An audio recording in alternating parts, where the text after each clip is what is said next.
गीत कुसुम में बाल वर्ग 1,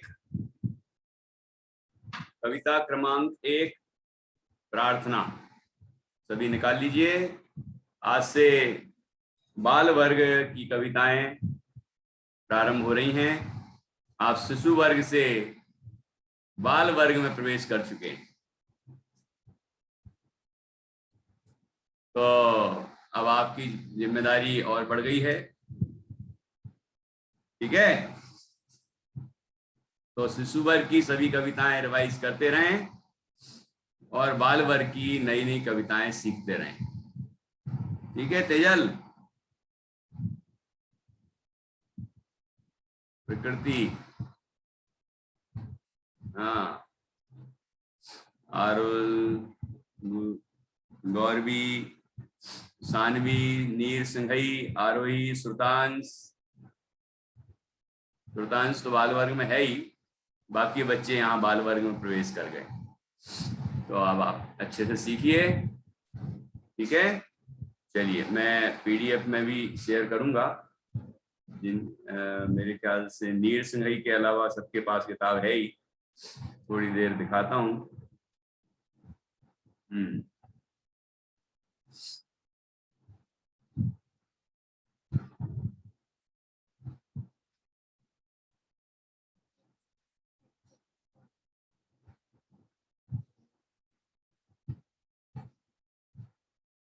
ये देखिए,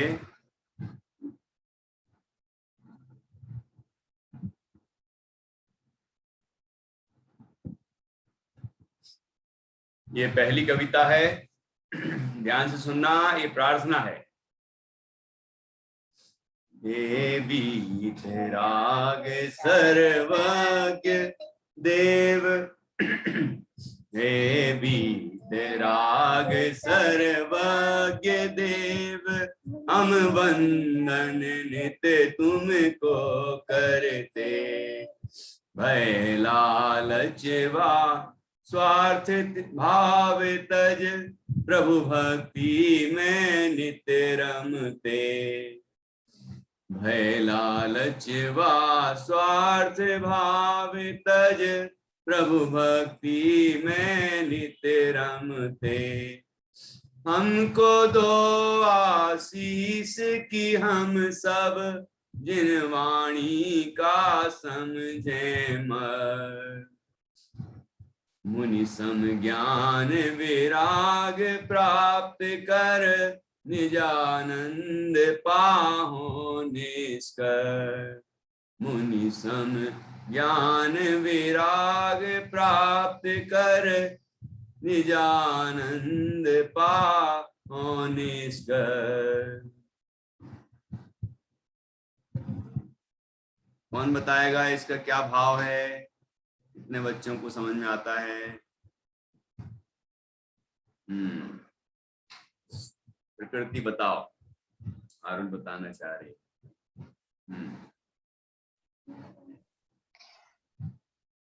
भाव का बोलना है।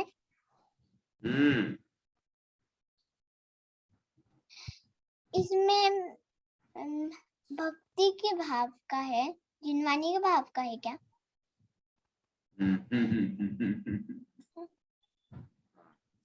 तुम मुझसे पूछ रही हो कि बता रही हो? जिनवानी का भाव। चलो और कोई बताओ। प्रकृति को क्या समझ में आया? मम्मी की तरफ देख रही है। मम्मी बताओ क्या समझ में आया मुझे? अरे तुम्हें क्या समझ में आया तुम बताओगी कि मम्मी बताएंगी? मम्मी तो नहीं है यहाँ पे। तो किसकी तरफ देख रही हो? इसकी तरफ। अच्छा, इसकी तरफ देख रही। मुझे नहीं पता। अच्छा, नहीं पता। अच्छा, आपको भी नहीं पता? नहीं। ठीक है। और किसको पता है? किसी को नहीं पता। इसमें प्रार्थना की है भगवान जिनेंद्र से। क्या प्रार्थना की है? हे वीतराग सर्वज्ञ देव, हम वंदन नित्य तुमको करते। क्या प्रार्थना की है? कि हे वीतराग सर्वज्ञ देव, कैसे हमारे भगवान जिनेंद्र? वीतराग हैं और सर्वज्ञ हैं। कैसे हैं नीर? कैसे हैं हमारे भगवान जिनेंद्र? वीतराग और सर्वज्ञ। वीतराग का अर्थ कौन जानता है? वीतराग का अर्थ क्या होता है? वीतराग का अर्थ क्या होता है? वीतराग का है अर्थ मतलब इसमें का अर्थ होता है जो पूरे 3 लोग को जानते हैं। और मुझे और भी बहुत हितोपदेशी का वीतराग का अर्थ है, हाँ सुल्तान बोलो। राग से रहित। राग से रहित। भक्तामृत स्तोत्र में बताया है कि देवियां सुंदर सुंदर देवियां उनके सामने नृत्य करती हैं, फिर भी उनका मन जरा सा भी विकार को उत्पन्न नहीं होता। मतलब भगवान वीतरागी हैं। वीतरागी हैं अर्थात राग, द्वेष, क्रोध, मान, माया, लोभ वगैरह वगैरह कोई भी विकार उनके अंदर उत्पन्न नहीं होता। तो ऐसे हैं भगवान जिनेंद्र वीतराग। एक और सर्वज्ञ, जैसे कि आरुल ने बताया। क्या बताया? कि जो सब कुछ जानते हैं वो सर्वज्ञ हैं। जो 3 लोक और 3 काल के सारे पदार्थों को एक साथ जानते हैं वो सर्वज्ञ हैं। तो भगवान जिनेंद्र है वीतराग और सर्वज्ञ। वीतराग और सर्वज्ञ। तो यहाँ पर लिखा, हे वीतराग सर्वज्ञ देव। वो देव हैं, ठीक है, सच्चे देव हैं भगवान जिनेंद्र। तो हे वीतराग सर्वज्ञ देव, हम वंदन नित्य तुमको करते। किसको वंदन करते हैं हम? किसको करते हैं? वीतराग सर्वज्ञ देव को हम निरंतर नित्य वंदन करते। नित्य का अर्थ क्या है? हमेशा हमेशा वंदन करते हैं, नमस्कार करते हैं, प्रणाम करते हैं, ठीक है, नमन करते हैं। नमन कविता याद है कि भूल गए? अच्छा, सानवी को याद है, नीर को याद है। नमन नमन नमन, प्रकृति को याद है, तेजल भूल गई। नमन अरहंतों को याद नहीं है क्या? हाँ हाँ हाँ हाँ, याद है याद। आरुल को, गौरवी को भी याद है। नमन अरहंतों को। अरे भाई, प्रतिष्ठा के भाई को भी याद है तो सुनना ही पड़ेगा। हाँ, अनम्यूट करो। फिर से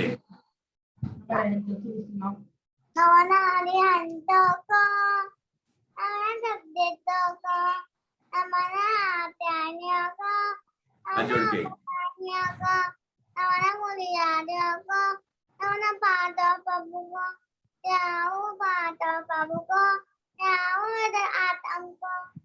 बहुत बढ़िया, शाबाश, वाह।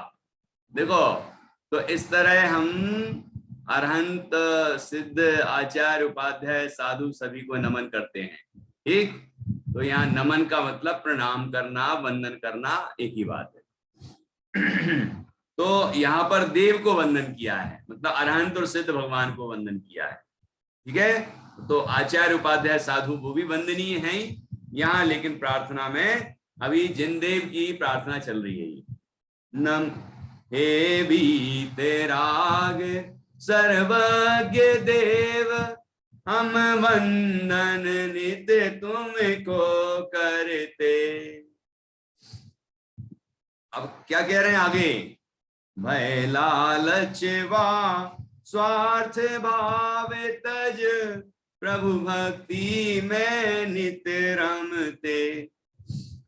कैसे प्रभु भक्ति में रमते हैं? प्रभु जिनेंद्र भगवान की भक्ति में हम रमते हैं, मतलब लीन होते हैं, भक्ति करते हैं, मन लगा के भक्ति करते हैं। कैसे? भय, लालच और स्वार्थ भाव को तज मतलब छोड़कर। क्या क्या छोड़कर? भय छोड़कर, मतलब डर डर के भगवान की भक्ति नहीं करते हैं हम।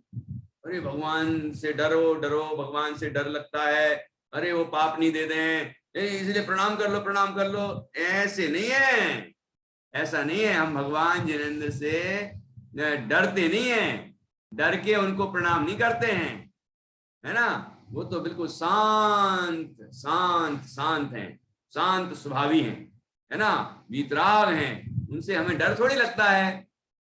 उनको देख के तो आनंद होता है, शांति मिलती है, भय दूर हो जाता है। भक्तामृत पढ़ा है ना आप लोगों ने भी। कौन कौन बैठा था यहाँ? तो प्रतिष्ठा दिख रही है और कोई नहीं बैठा, गुंजन भी बैठी थी।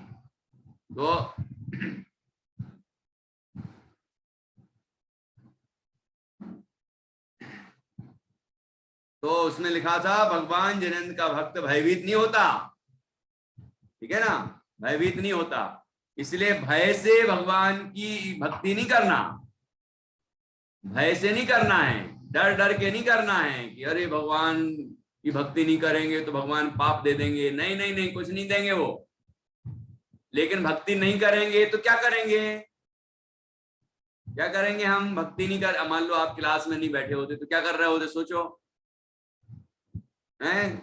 कोई वीडियो गेम खेल रहा होता, तो कोई टीवी देख रहा होता, तो कोई खेल रहा होता, कोई और कोई काम कर रहा होता, मतलब कुछ ना कुछ ऐसे काम कर रहे होते जिससे पाप बंद होता। कोई अच्छा भी बच्चा हो सकता है जो अच्छे भाव कर रहा होता है ना, लेकिन प्रायः ऐसा होता है। तो अब हम पाप करेंगे तो पाप बंद होगा ना। तो भगवान ने नहीं दिया हमें पाप, लेकिन हमने पाप कर्म किए, पाप भाव किए तो पाप का बंद हो गया। इसीलिए कहते हैं कि भगवान हमें पाप दे देते हैं। भगवान कोई पाप नहीं देते, ना भगवान पुण्य देते हैं, भगवान तो वीतरागी होते हैं, ठीक है। तो डर डर के भगवान की भक्ति नहीं करना है, ठीक है। क्या? भय, भय छोड़कर, तज, तज मतलब छोड़ना, तज, भय छोड़कर भगवान की भक्ति करना है। और लालच, लालच, लालच क्या होता है? लालच, कृतज्ञ, लालच क्या होता है? लालच का मतलब है लोभ, कि भगवान की भक्ति करेंगे तो भगवान हमें पुण्य देंगे, और पुण्य मिलेगा तो हमें बहुत सारी धन संपदा वैभव ये वो सब कुछ मिलेगा। ऐसा सोच सोच के भक्ति नहीं करना है। ऐसा सोच के भक्ति करेंगे तो क्या होगा कि हम भगवान की भक्ति करेंगे तो जल्दी पास हो जाएंगे, भगवान की भक्ति करेंगे तो हमारा सब बढ़िया बढ़िया हो जाएगा। ऐसा सोच सोच के करोगे तो क्या होगा? तो आपको आपके हमारे हृदय में भक्ति नहीं होगी, भक्ति थोड़ी होगी। अरे ये मिल रहा है कि नहीं, ये मिल रहा है कि नहीं, ये मिल रहा है कि नहीं, ये मिल रहा है कि नहीं, ये सोचते रहेंगे हम। तो ये लालच नहीं करना है। लालच करेंगे तो भगवान की भक्ति का फल नहीं मिलेगा। एक बार एक मुनिराज, वो रिद्धिधारी थे, ठीक है ना, महान तपस्वी मुनिराज थे। वो गांव में आए तो वहां एक भक्त श्रावक ने मुनिराज का पड़गाहन किया। क्या किया? प्रकृति मुनिराज का पड़गाहन किया आहार के लिए, और मुनिराज की विधि बन गई। विधि बन गई तो उनका आहार शुरू हुआ। उसने बड़ी भक्ति से मुनिराज को आहार दिया, बहुत भक्ति से, विनय से, विवेक पूर्वक, और आहार बिल्कुल निर्विघ्न संपन्न हुआ। निर्विघ्न संपन्न होने से क्या हुआ कि जब पात्र इतने उत्तम हैं, मुनिराज रिद्धिधारी हैं और महान तपस्वी हैं, देने वाला, जो दान देने वाला है वो भी बड़ा उत्तम व्यक्ति है, अच्छे भाव से दे रहा है ना, और जो दान दिया गया आहार दान वो भी सफल रहा, निरंतराय पूर्ण हुआ। तो देवताओं ने अतिशय किए, देवताओं को भी बड़ी प्रसन्नता हुई, है ना। तो वो दाता और पात्र दोनों की खूब प्रशंसा करते हैं, रत्न की वृष्टि करते हैं वो, ठीक है, पुष्प बरसाते हैं, दुंदुभी बजाते हैं, ऐसे बड़े उत्सव करते हैं वो। और पता है क्या होता है? प्रकृति, यहां ध्यान दो कि जिनके यहाँ आहार होता है ना, उनके घर में मान लो इतनी छोटी सी तपेली है, उसमें आहार रखा था, भोजन। तो उस तपेली में जो भोजन रखा है वो आप खिलाते जाओ, पूरे गांव भर को खिला दो, कम नहीं होगा। चक्रवर्ती की सेना भी खा ले तो भी कम नहीं होगा शाम तक। इतना ऐसा अतिशय हो जाता है। ऐसे आश्चर्य प्रकट हुए तो उस व्यक्ति की खूब प्रशंसा हुई। देवताओं ने ही प्रशंसा की, नगर वालों ने ही प्रशंसा की। किसकी? मुनिराज तो आहार करके चले गए, लेकिन उस व्यक्ति की जिसने आहार दिया था उसकी खूब प्रशंसा हुई, बहुत सम्मान किया गया लोगों के द्वारा भी, देवताओं ने भी किया और लोगों ने भी किया। तो पड़ोसी ने सोचा, प्रकृति यहां ध्यान नहीं दे रही हो, तेजल यहां ध्यान दो, अब यहां वहां ध्यान नहीं देना। तेजल क्या बात कर रही हो, इधर ध्यान दो, नहीं तो कहानी समझ में नहीं आएगी। ध्यान से सुनो। क्या हुआ कि पड़ोसी ने सोचा, अरे यार ये तो बड़ा कमाल हो गया, इतना सा आहार दिया मुनिराज को और इतना फायदा हुआ। पंचाश्चर्य हुए, रत्न वर्षे, और उस व्यक्ति ने जिसने आहार दिया था उसके यहाँ खूब धन संपदा वैभव हो गया, है ना, और उसकी कितनी प्रशंसा हो रही है। वाह वाह वाह, ये तो बड़ा अच्छा। अपन भी अगले दिन मुनिराज को आहार कराएंगे। तो क्या हुआ,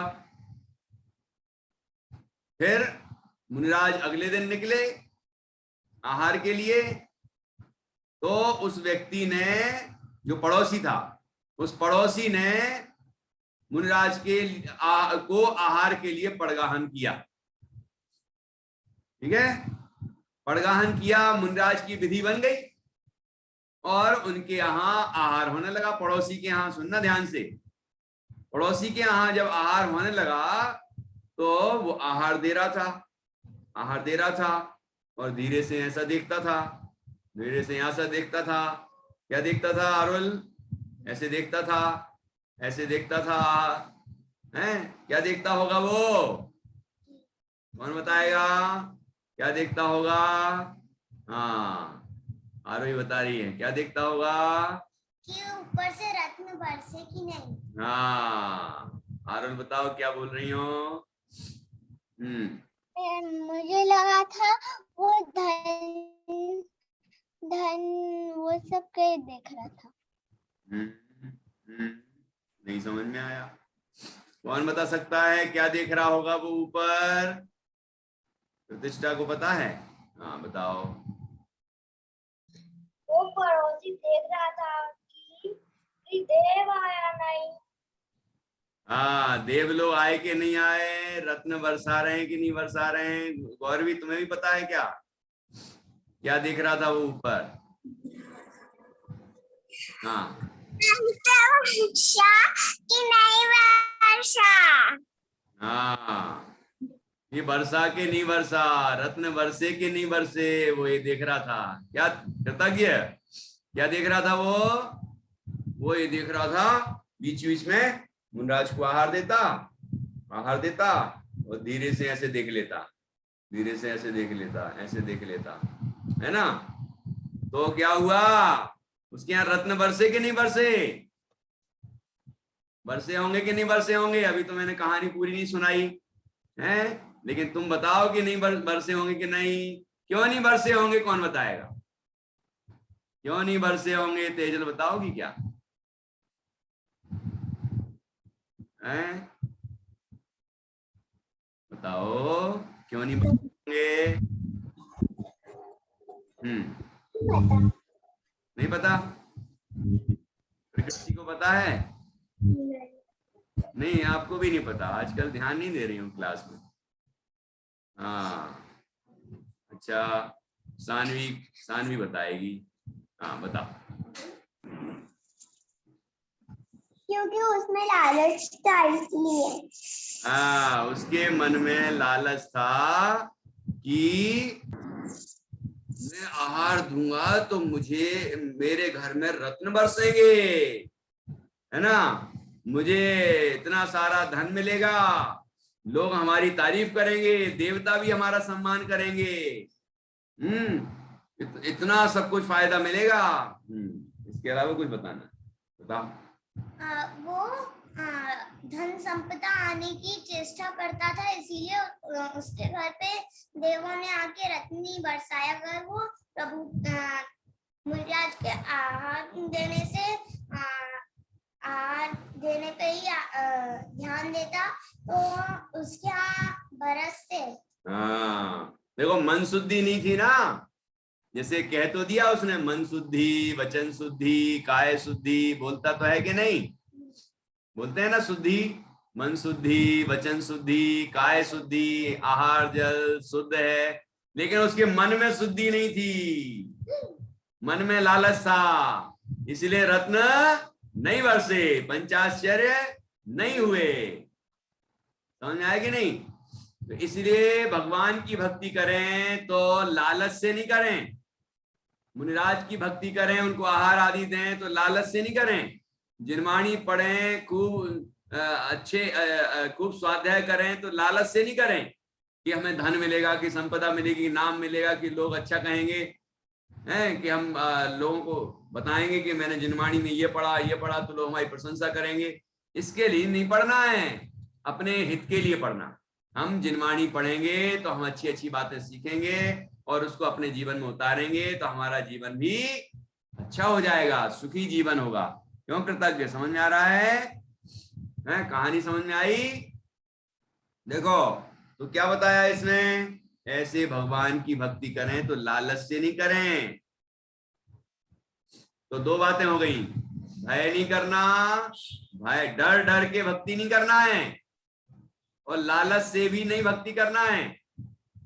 डोंट फियर द गॉड, मतलब भगवान से भक्ति ना, डरे नहीं है, डरना नहीं है, भगवान से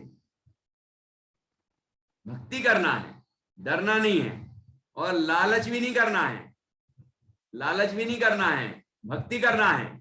और क्या नहीं करना, और क्या नहीं करना? तीसरा पॉइंट, तीसरी बात, कृतज्ञ किताब है आपके पास, अपने सामने रखा करो बेटा। बाल वर्ग 1, शिशु वर्ग, बाल वर्ग 1, पहली कविता शुरू हुई है। तो अपने पास किताब रखेंगे तो आपको वो शब्द भी समझ में आएंगे, है ना, और आप अच्छे से सीख पाएंगे। हाँ, तो तीसरा पॉइंट,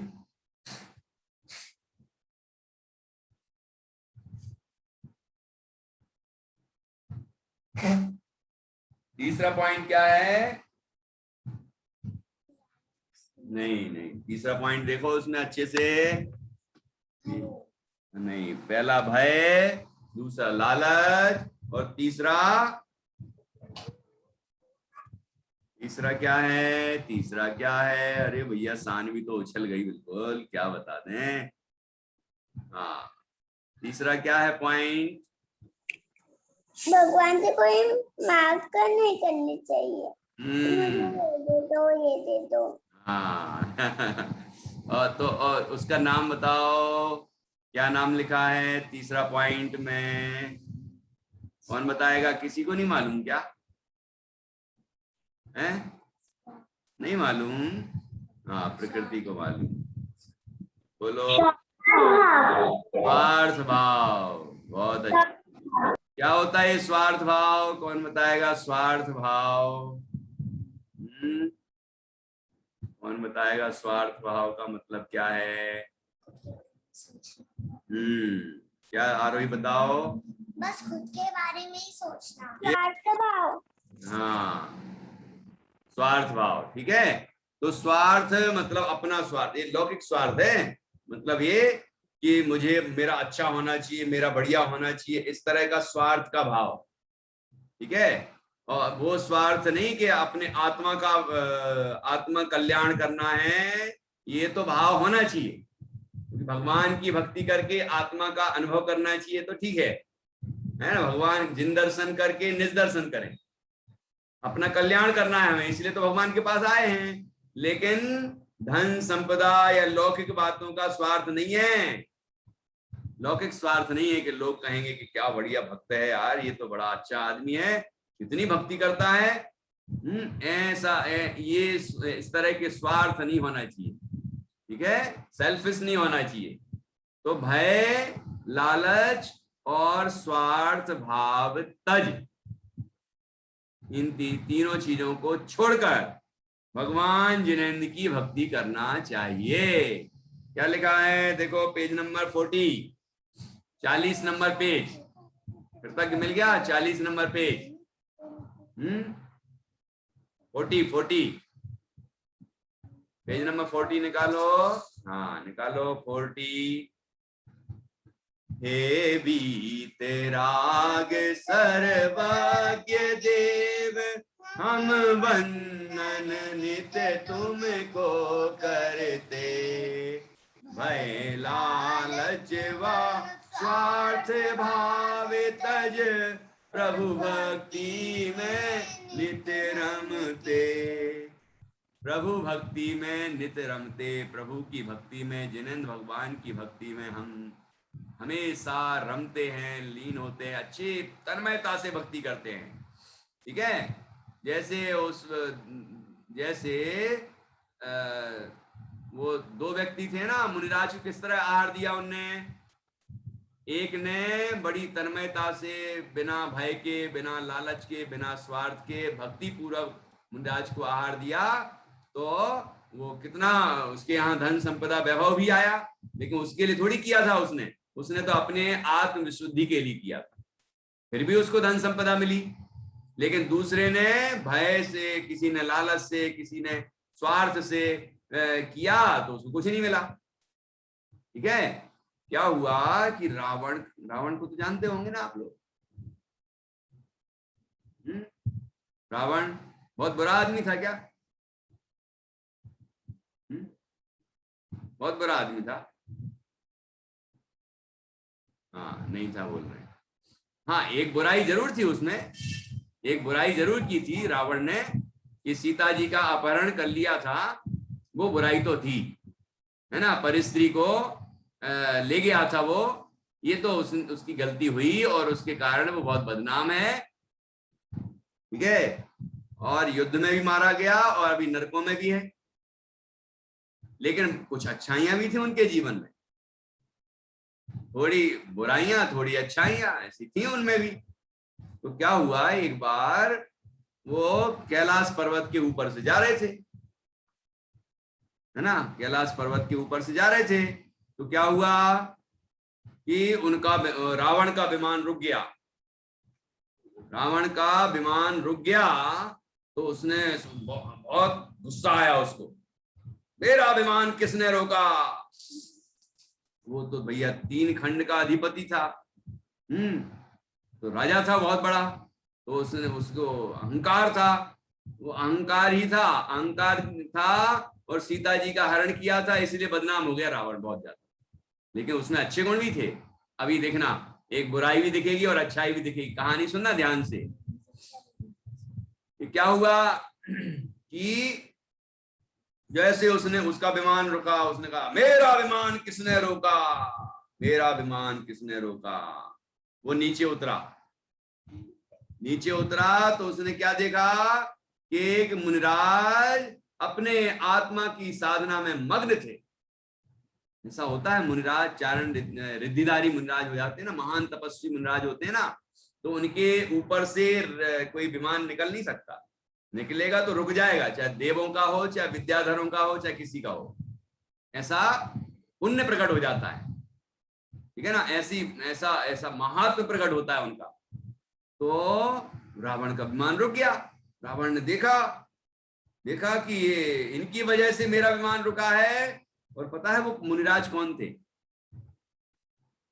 मुनिराज का नाम था बाली। क्या नाम था? बाली और सुग्रीव का नाम तो सुना ही होगा ना, दोनों भाई थे। बाली ने दीक्षा ले ली थी और सुग्रीव को राजा बना गए थे। तो बाली कैलाश पर्वत पर तपस्या कर रहे थे, बाली मुनिराज, और बाली रावण के सामने झुके नहीं थे जब राजा थे, वो उनकी रावण की अधीनता स्वीकार नहीं की, तो सुग्रीव को राजा बना दिया और खुद ने दीक्षा ले ली कि कि मैं किसी की अधीनता स्वीकार नहीं करूंगा, और दीक्षा लेके आत्म साधना करते थे। क्या हुआ फिर? महान तपस्या की तो रिद्धियां प्रकट हो गई बहुत सारी, इसीलिए वो विमान वहीं अटक गया रावण का। अब रावण को आया गुस्सा, बहुत तेज गुस्सा आया। तो क्या बोलता है? तुम पहले भी अहंकारी थे और अभी भी अहंकारी हो। रावण कह रहा है मुनिराज से, पहले भी अकड़ते थे ऐसे और तुम मेरे सामने झुके नहीं, और अब भी अकड़ रहे हो, ऐसे अकड़ के खड़े हो, ऐसा बोलता है वो। ठीक है, और क्या किया उसने? अभी दिखाता हूं तुझे, अभी दिखाता हूं। क्या किया उसने कि वो विद्याधर था, तो विद्या के प्रभाव से वो उस कैलाश पर्वत के अंदर जड़ तक घुस गया, बिल्कुल नीचे तक, अपनी विद्या के प्रभाव से।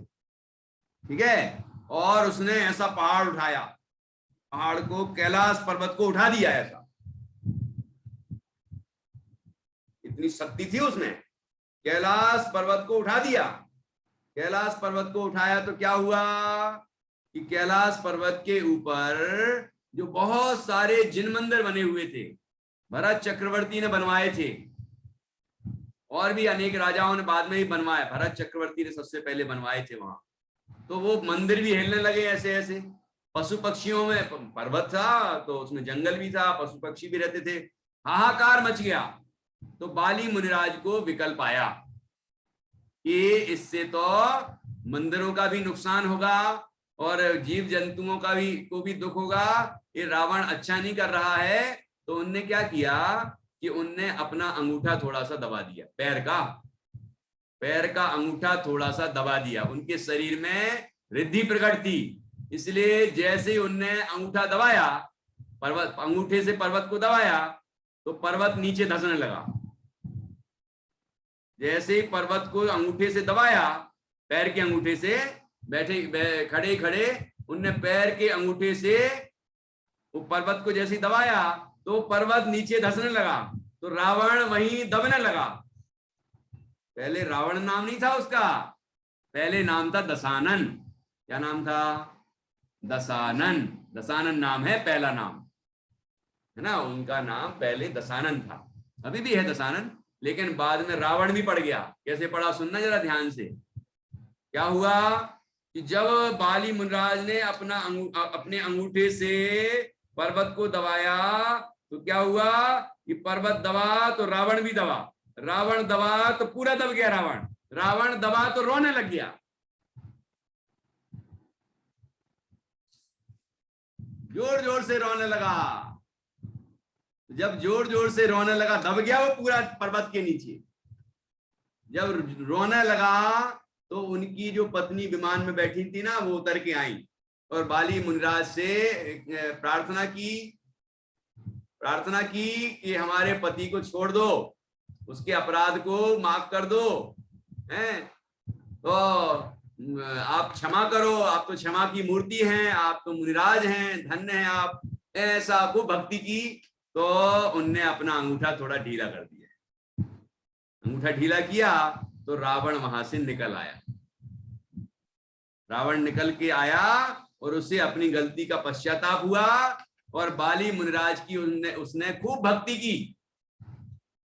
की, क्षमा याचना की। उसके बाद क्या हुआ कि उसने पर्वत के ऊपर जितने भी मंदिर थे, जितने मंदिर हिल गए होंगे और थोड़ा कुछ ना कुछ तो बिखर गया होगा ना सामान, ऐसा पर्वत हिला होगा जब, तो उसने पूरा ठीक किया, सब कुछ, पूरे मंदिरों को ठीक किया, सब कुछ ठीक किया उसने, और खूब प्रायश्चित किया है ना, और भगवान की बहुत भक्ति की। और फिर मंदिर में बैठ के भगवान जिनेंद्र की भक्ति कर रहा था। 1 महीने तक रुका वहां पर, खूब भक्ति की, भगवान की खूब भक्ति की, इतनी भक्ति की कि भक्ति करते समय वीणा बजा रहा था वो रावण, वीणा है ना, वीणा बजाते बजाते बजाते बजाते क्या हुआ कि वीणा के तार टूट गए। तार रहते हैं ना उसमें तार, तो वीणा का तार टूट गया। तो क्या किया उसने कि भक्ति में विघ्न ना पड़े, इसके लिए उसने अपनी नाड़ी निकाल ली, नाड़ी, यहां से नाड़ी निकाली और उसमें लगा दी और बजाता बजाता वो बीणा को भंग नहीं होने दिया, मतलब संगीत को टूटने नहीं दिया, और खूब भक्ति की, खूब मुनिराजों की, और खूब जिनेंद्र भगवान की, जिनवाणी की खूब भक्ति की, इतनी भक्ति की कि नीचे जो भवनवासी देव होते हैं ना, धरती के नीचे उनके भवन है बड़े बड़े, तो वो उनके सिंहासन कांप गए, वहां धर्मेंद्र का सिंहासन कांप गया। तो वहां से वो देव आए और रावण की खूब प्रशंसा करने लगे, अरे अद्भुत भक्ति, आपने तो महान भक्ति की है, आप धन्य हैं, आपने जिनेंद्र भगवान की अद्भुत भक्ति की है, कि आप मांगिए, आप क्या मांगते हैं। तो रावण ने क्या कहा, रावण ने कुछ मांगा होगा कि नहीं मांगा होगा, कुछ मांगने के लिए, कुछ पाने के लिए भक्ति कर रहे थे क्या। तो रावण बोले, मैं तो भगवान जिनेंद्र की भक्ति कर रहा हूं, उन जैसा बनने के लिए उनकी भक्ति कर रहा हूं। मैंने जो अपराध किए हैं, मेरे अंदर क्रोध आया, मेरे अंदर अनेक अहंकार आया, ये सब विकार आए हैं, मैं उनको दूर करना चाहता हूं। मैं कोई मुझे धन संपदा वैभव का लालच नहीं है। तो वो देव बोले कि नहीं, कुछ तो लेना ही पड़ेगा, आपको कुछ तो लेना ही पड़ेगा। कहते हमें कुछ नहीं चाहिए, हमें कुछ नहीं चाहिए। तो वो 2 विद्याएं दे के गया उनको जबरदस्ती, कि नहीं ये 2 विद्याएं तो रखो ही। अस्त्र शस्त्र रहते हैं ना बड़े बड़े, बहुत शक्तिशाली, वो तो दे के गए ही। इसके अलावा कह गए कि कभी मेरी आवश्यकता पड़े तो आप बस याद कर लेना हमें, हम आपकी सेवा में हाजिर हो जाएंगे। जो जिनेंद्र भगवान की सेवा करता है उसकी देवता भी सेवा करते हैं, ध्यान रखना। देवताओं की सेवा नहीं करना है हमें, जिनेंद्र भगवान की सेवा करनी है। जिनेंद्र देव हैं, वो देवादि देव हैं जिनेंद्र भगवान, देवों के भी देव हैं, जिनकी पूजा इंद्र भी करते हैं, वो ऐसे जिनेंद्र हैं। इसलिए जिनेंद्र भगवान की पूजन भक्ति करना चाहिए, और ना भय से, ना लालच से, ना कोई स्वार्थ से, बल्कि भक्ति से करना चाहिए, भगवान बनने के लिए करना चाहिए, ठीक है ना। ऐसी अच्छी भावना से भक्ति करें। तो देखो रावण ने ऐसी भक्ति की तो उसको धन संपदा वैभव भी मिला, देवताओं ने उनका सम्मान भी किया, लेकिन उन्हें ये भावना नहीं थी कि मुझे देवता लोग कुछ आके दें या हमारा सम्मान करें, ऐसी भावना उनके मन में नहीं थी। तो यही यहाँ पर लिखा गया है कि हमारे मन में भय, लालच और स्वार्थ का भाव नहीं होना चाहिए। हमें तो भगवान जिनेंद्र वीतरागी सर्वज्ञ परमात्मा की भक्ति करना चाहिए, गुणगान करना चाहिए, और उनके जैसा बनने का भाव रखना चाहिए, ठीक है। कृतज्ञ। तो क्या लिखा यहाँ पर, हे वीतराग, देखो देखो प्रार्थना देखो, 40 नंबर पेज 40। हाँ देखो जरा प्रार्थना, कृतज्ञ तुम भी निकालो ना किताब में जल्दी। हे वीतराग सर्वज्ञ देव, हम वंदन नित तुमको करते, भय लालच वा स्वार्थ भाव तज, प्रभु भक्ति में नित रमते।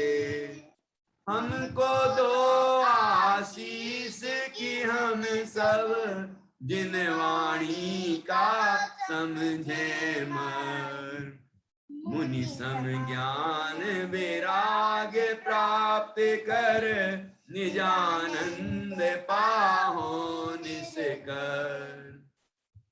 हमको दो आशीष, हे प्रभु हमें ऐसा आशीष प्रदान करो। अब भगवान कोई आशीर्वाद देने आते हैं क्या, ऐसे आशीर्वाद तथास्तु ऐसा कहते हैं क्या भगवान? नहीं नहीं नहीं, कोई आशीर्वाद देते नहीं, लेकिन भक्त भगवान से आशीर्वाद मांगता है, कृपा मांगता है, प्रभु आप हमारे ऊपर कृपा करो, है ना, हमारा कल्याण करो, ऐसी प्रार्थना करता है वो ये। और ऐसी भक्ति से अपने आप बाकी सब चीजें हो जाती हैं, ठीक। तो यहाँ लिखा, हमको दो आशीष की हम सब, जिन वाणी का समझे मन। हे भगवान, आपकी जो वाणी है वह जिनवाणी है, जिनन भगवान की वाणी है, वह जिनवाणी है। हम उसका मर्म समझें, हम उसके भाव को समझें कि भगवान का क्या स्वरूप है, जिनवाणी का क्या स्वरूप है, मुनिराज का क्या स्वरूप है, हैं? कैसे हम मुनिराज बन सकते हैं, कि हमें किस तरह आत्मा का क्या स्वरूप है, हम आत्मा का अनुभव कैसे कर सकते हैं, हम सुखी कैसे हो सकते हैं। ये जो जिनवाणी में सब कुछ बताया है ना, इन सबको, इन बातों के मर्म को, भाव को हम अच्छी तरह से समझें। ये भगवान से हम प्रार्थना कर रहे हैं, हमको दो आशीष कि हम सब जिनवाणी का समझे मर्म, मुनि सम ज्ञान विराग प्राप्त कर। इसके समान, मुनिराज के समान।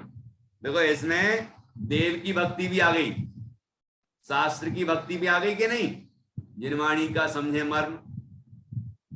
और कृतज्ञ, तीसरी बात क्या आ गई, मुनि सम, मुनिराज की भक्ति भी आ गई। मुनिराज के, मुनि सम ज्ञान विराग प्राप्त कर, मुनिराज के समान हम सम्यक ज्ञान को प्राप्त करें, वैराग्य को प्राप्त करें, ठीक है। और क्या करें, निजानंद पा, अपने आत्मा के आनंद का रसपान करें और निष्कर्म हो जाएं। निष्कर्म मतलब, निष्कर्म का क्या अर्थ है कृतज्ञ? निष्कर्म, निष्कर्म का क्या अर्थ होगा? आरुल बताएगी निष्कर्म का मतलब क्या होगा। अरे सानवी तो उछल रही है, बताने को तैयार है।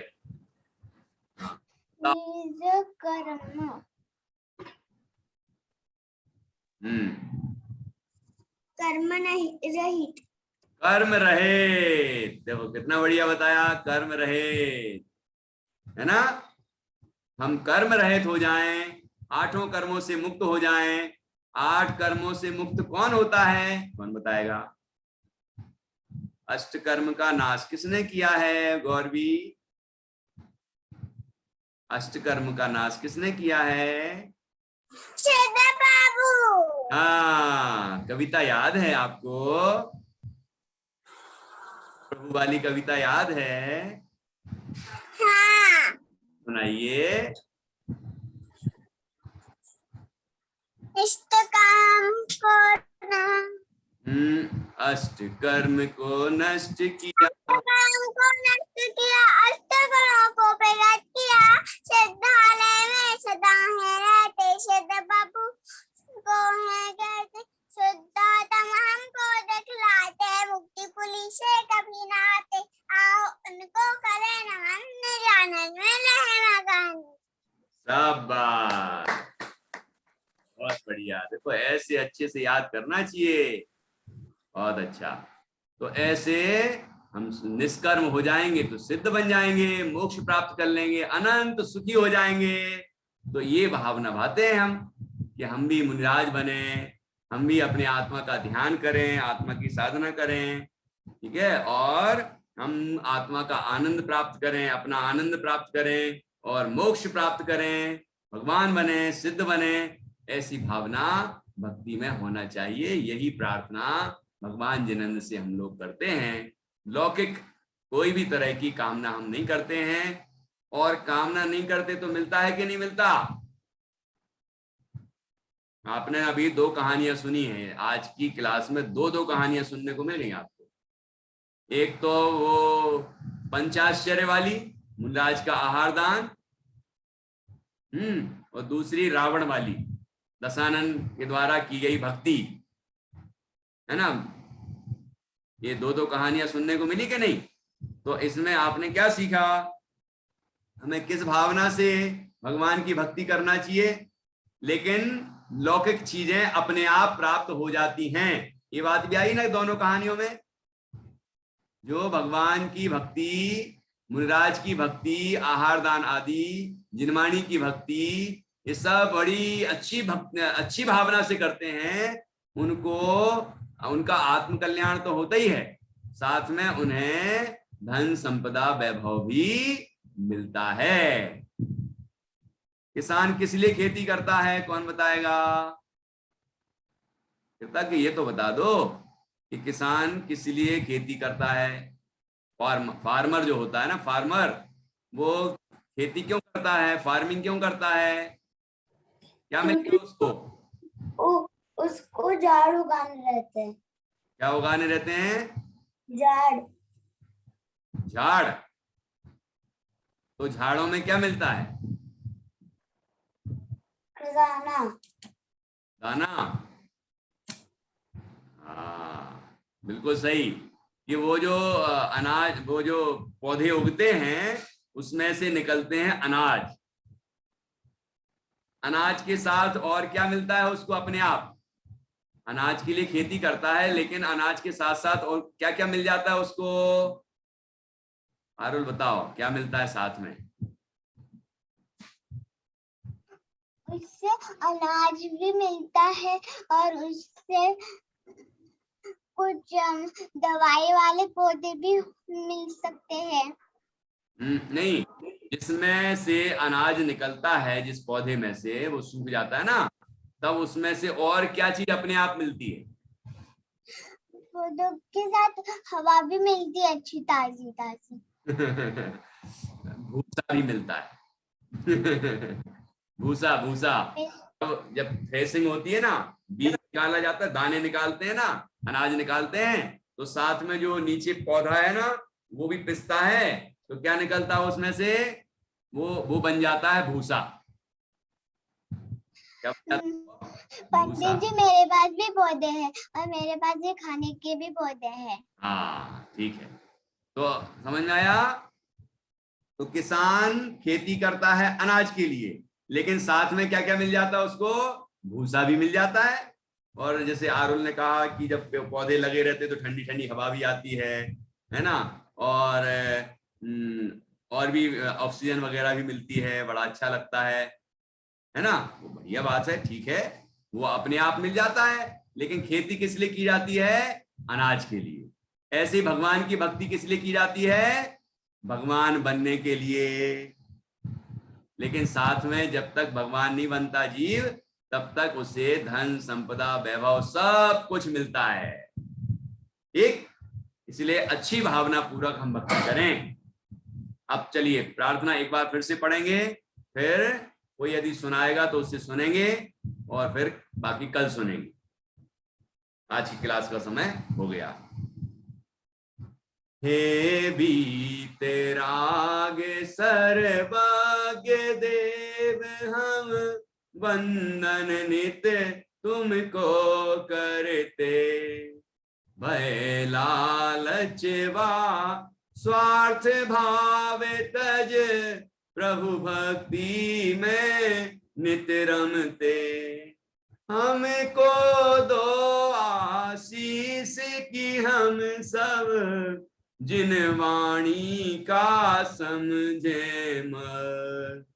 मुनि सम ज्ञान वैराग प्राप्त कर, निजानंद पाओ निष्कर। मुनि सम ज्ञान वैराग प्राप्त कर, निजानंद पाओ निष्कर। इस तरह भगवान जिनन से हमने प्रार्थना की। कितने बच्चों को याद हुई? कल पूछूंगा मैं कौन कौन सी बातें बताई थी। भक्ति भी, प्रार्थना भी याद करनी है, और आपको प्रश्नों के उत्तर भी देने पड़ेंगे, इसलिए अच्छे से रिवाइज करना। चलो, किसी को कुछ लाइनें याद हुई क्या?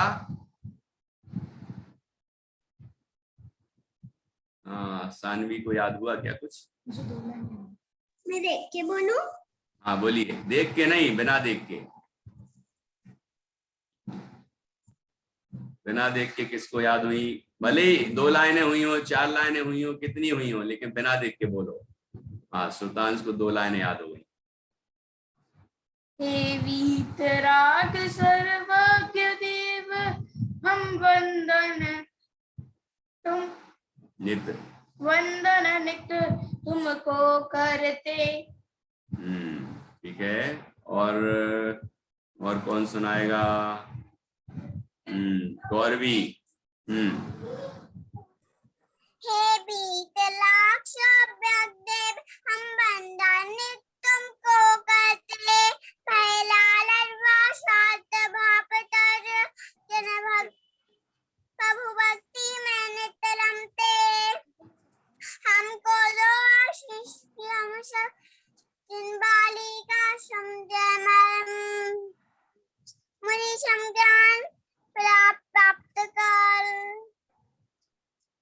निजानंद पाहो निष्काम। बढ़िया, कल और अच्छे से याद करना। और 2 कहानियां सुनाई हैं आज मैंने, इसलिए अच्छे से याद रखना, है ना। और कल सुनेंगे आपसे, उससे आपने क्या सीखा है। चलो, तो कृतज्ञ, तुम्हें कितनी लाइनें याद हो गई? सर, हाँ। आज मेरी दीदी ने राखी पहनाई थी। अच्छा, ठीक है, ठीक है। ये देखो दो। अच्छा, तो अब ये बताओ कि भगवान की भक्ति कैसे करना चाहिए? हमें लालच नहीं करना चाहिए। हाँ, और डरना तो चाहिए नहीं। नहीं। बहुत अच्छा। और वो 2 कहानियां सुनाई, याद रखना, कल पूछेंगे। एक तो वो पंचाश्चर्य वाली कहानी आहार दान की, और दूसरी वो रावण के द्वारा जो भक्ति हुई उसकी। हाँ, ठीक है, ठीक है। अच्छा, चलो अब बाकी चर्चा अपन, अच्छा आरोही को सुनाना है, सुना लो आरोही, उसका कल चलते हैं, मतलब कल पढ़ेंगे। हाँ बोलो। मेरे को 4 लाइन याद है। सुनाइए। हे वितराग सर्वज्ञ देव, हम वंदन नित्य तुमको करते, भय लालच व स्वार्थ भाव तज, प्रभु भक्ति में नित रमते। ठीक है, 4 हो गए। ठीक है, ओके। तो अब प्रतिष्ठा को क्या पूछना है? भैया जी, मुझे ये पूछना है कि कैलाश पर्वत में क्या अभी भी मंदिर है? कहाँ पे? कैलाश पर्वत पे। कैलाश पर्वत के ऊपर अभी तो मंदिर नहीं है, क्योंकि वहां बर्फ है ना, तो पूरे मंदिर, और ये कितनी साल पुरानी बात हो गई, तो सारे उसमें धस गए।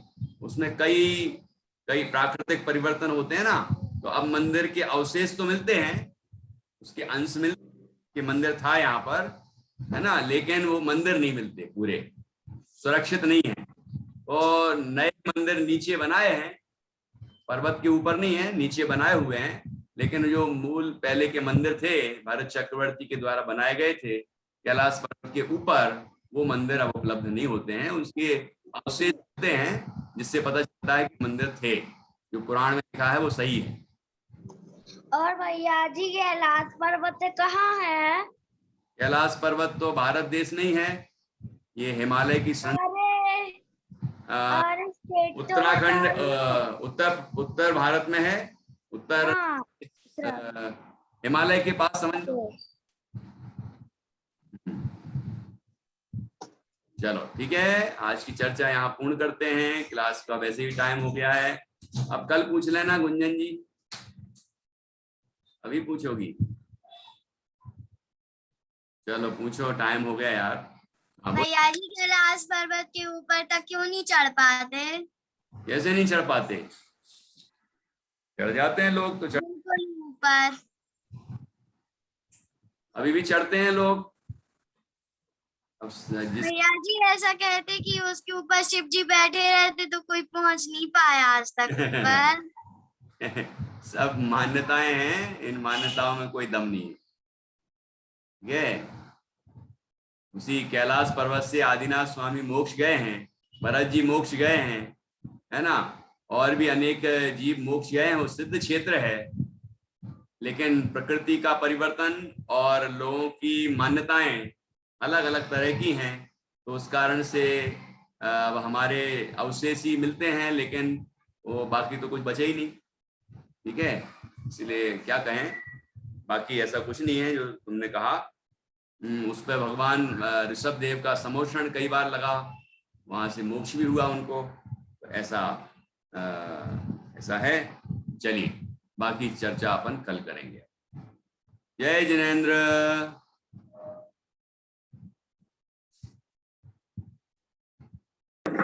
जय जिनेंद्र भैया जी। जय जिनेंद्र पंडित जी। जय जिनेंद्र। ठीक 4 बजे। जय जिनेंद्र पंडित जी। जय जिनेंद्र। जय जिनेंद्र सभी को।